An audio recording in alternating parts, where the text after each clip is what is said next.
আবু সাইদকে যেভাবে হত্যা করা হয়েছে এটা একটা ঠান্ডা মাথার হত্যাকাণ্ড, এটা খুন, এটা মৃত্যুদণ্ডযোগ্য অপরাধ। আমাদের পুলিশের আইনে আছে আপনি ততটুক শক্তি প্রয়োগ করতে পারবেন যেটুক আপনাকে আপনার প্রতিরক্ষার জন্য প্রয়োজন।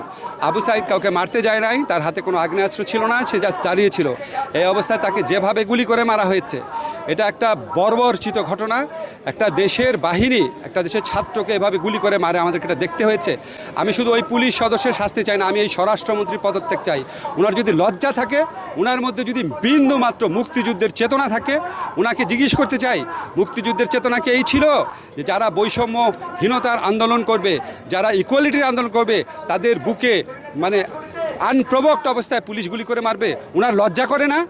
ওনারা যে পরিচয় দেন ওনারা মুক্তিযুদ্ধের চেতনা, ওনাদের লজ্জা করে না? এই ছবিটা দেখে ওনাদের খারাপ লাগে না?